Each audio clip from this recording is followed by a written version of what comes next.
Hey there, YouTube. I'm just here again with another video about ReZero. I apologize for sounding really weird throughout. I'm doing this all in one take. I'm doing it on my phone, but I wanted to have an opportunity to present my thoughts about the series as an anime-only person. If you're somebody who's read the web novel or light novel, if I'm completely off base is what I'm saying, please don't, spoil in the comments.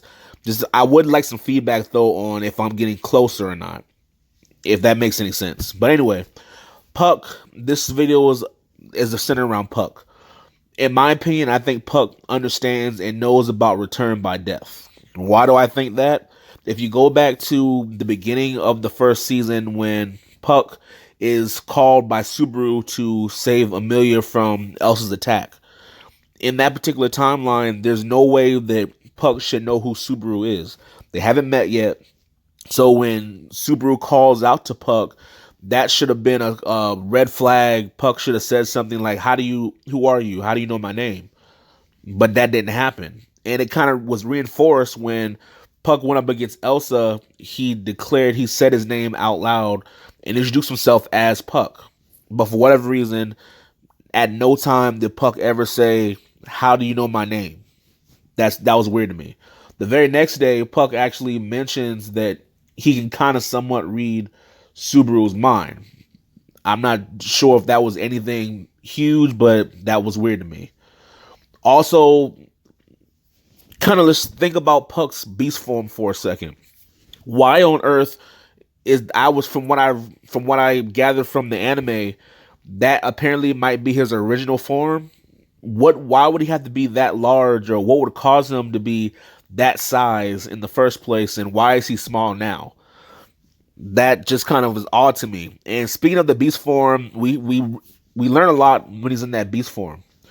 Think back to prior to us seeing the first beast form, we saw Subaru and Rem go through that terrible situation with Sloth. When Sloth raised Rem up in the air, you don't see those unseen hands. They're nowhere to be found.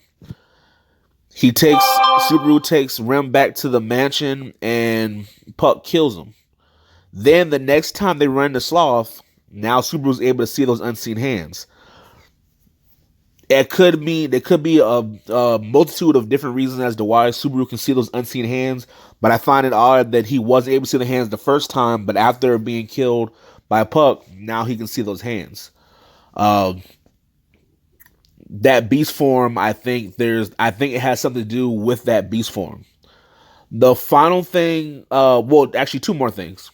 Another thing is why I believe that he knows about the return by death is the second time when he saw Subaru. This is in the new timeline. When Subaru sees Puck in that beast form after fighting Sloth, Subaru asks, hey, are you Puck? And Puck responds, can't you tell? It may be too cruel to ask that. That could be Puck just joking around with Subaru or something like that.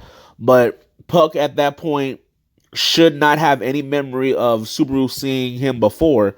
But for him to respond, can't you tell? It could be just because of the voice. Subaru should be able to tell by the voice. But I think it may mean more than that. The final thing that I want to talk about, and I'll let you guys go, is I don't understand what the deal is with Puck being missing every time there's something huge and important going on. Every time there's something big happening, Puck is nowhere to be found. I understand when we were fighting Elsa, got tired, had to go away. Understandable. But when the Witch's Code attacked, and all those times that Subaru would die, Puck is magically nowhere to be found, or he loses that fight. And I'm not sure of how somebody who can destroy the world can lose a fight to that group that was assembled with the Witch's Code. Also, another video I'll talk about later is Beatrice, who was another spirit, magically is nowhere to be found either during all these situations. Every time we do see Puck fight the Witch's Code, in various timelines, it happens to be when Subaru is around. He's killer and fighting and doing great. But for whatever reason, when Subaru's not around, Puck can't save Amelia. And this in season 2, which I'm in right now, they're going through this trial, and again, Puck is missing. Puck won't come out. Amelia keeps calling out to Puck, but Puck disappearing. I'm thinking it's because Puck can't come out due to my previous video. If you want to watch that about my theory about what the series is really about, I think that Puck, he physically isn't allowed to do certain things. He's only able to help in certain moments to progress the story, but he can't full out save her and move on because that's Subaru's job to do. So I hope you guys enjoyed this. I'm sorry about that. This little last bit part, I had to actually add this back in later on to try to make it somewhat done because, yeah, I'm cheap and I'm doing this off my phone. So, yeah, it is what it is. But take care and have a good day. Deuces.